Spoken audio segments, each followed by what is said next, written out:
छत्तीसगढ़। आज मेरे साथ हैं नितिन भंसाली जी, जिन्हें एक जाना पहचाना चेहरा है, जिन्हें आप सब जानते होंगे कि एक बहुत अच्छे वरिष्ठ नेता हैं कांग्रेस पार्टी के। साथ में व्यापार में भी काफ़ी नाम है आपका और साथ में समाज सेवा से भी लगातार आप जुड़े रहते हैं। नितिन जी, आपका बहुत बहुत स्वागत है।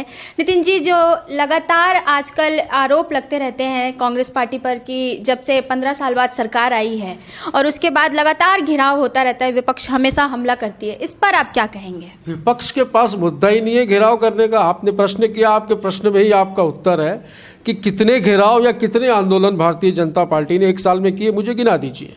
इनके पास कोई मुद्दा ही नहीं है। हमारी सरकार 1 वर्ष के काम पर आज नगर निगम चुनाव में उतरी थी और हमारे काम के दम पर आप देखिए कि प्रदेश में नगरीय निकाय चुनावों में कितना बड़ा जनादेश कांग्रेस पार्टी को मिला है।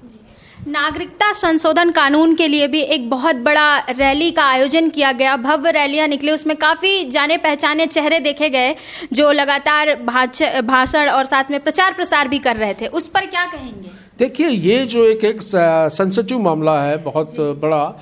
यदि आपको जनता ने जनादेश दिया है, मैं सीधा मोदी जी पर आऊँगा। नरेंद्र मोदी जी को यदि भारत की जनता ने जनादेश दिया है तो जनादेश काम करने के लिए दिया है, मनमानी करने के लिए नहीं। मन की बात सुनते हैं लेकिन जनता के दिल की बात नहीं सुनते। ये एक बहुत बड़ी समस्या है। आपके पास बहुमत है संसद में और राज्यसभा में, तो क्या आप कुछ भी निर्णय लेंगे? क्या आप निर्णय थोपेंगे?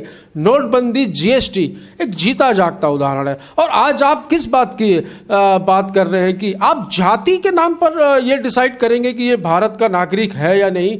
ये दुर्भाग्य की बात है। नागरिक संशोधन बिल का कांग्रेस पुरजोर विरोध कर रही है और हम तब तक मैदान में डटे रहेंगे जब तक इसमें सारी चीज़ों को संशोधित करके सारी चीज़ें जनता के हिसाब से, सारे धर्मों के हिसाब से जब तक नहीं हो जाती, तब तक हम पीछे नहीं हटेंगे।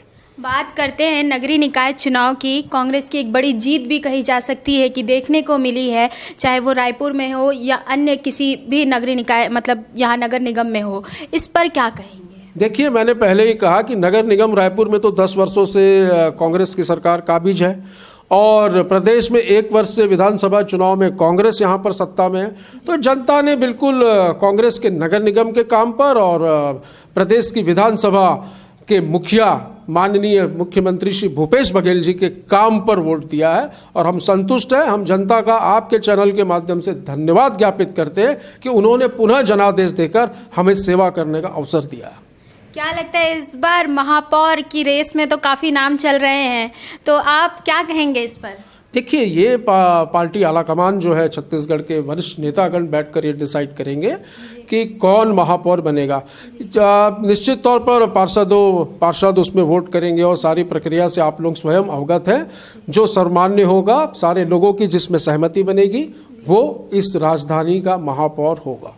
कांग्रेस के नेता होने के नाते आप जनता से क्या आभार प्रकट करेंगे? जनता से आभार मैंने प्रकट कर दिया कि जनता ने पुनः आशीर्वाद दिया, पुनः जनादेश दिया। हम इनके जनादेश पर और इनके द्वारा दिए गए आशीर्वाद पर काबिज हुए हैं और हम ये पूरा वचन देते हैं कि हमने जो वादे किए, कांग्रेस जो कहती है वो करती है।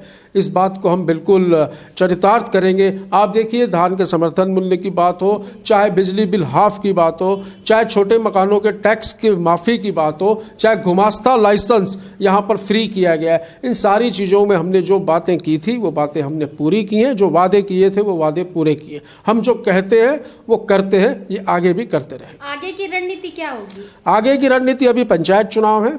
जो परचम हमने विधानसभा और नगरीय निकाय चुनावों में लहराया है, निश्चित तौर पर पंचायत चुनाव में भी इससे बेहतर प्रदर्शन कांग्रेस पार्टी करेगी। तो ये थे नितिन भंसाली जी, आपने समय दिया इसके लिए बहुत बहुत धन्यवाद। बने रहिए हमारे साथ, हम आपसे फिर रूबरू होंगे। तब तक के लिए जय जोहार, जय छत्तीसगढ़।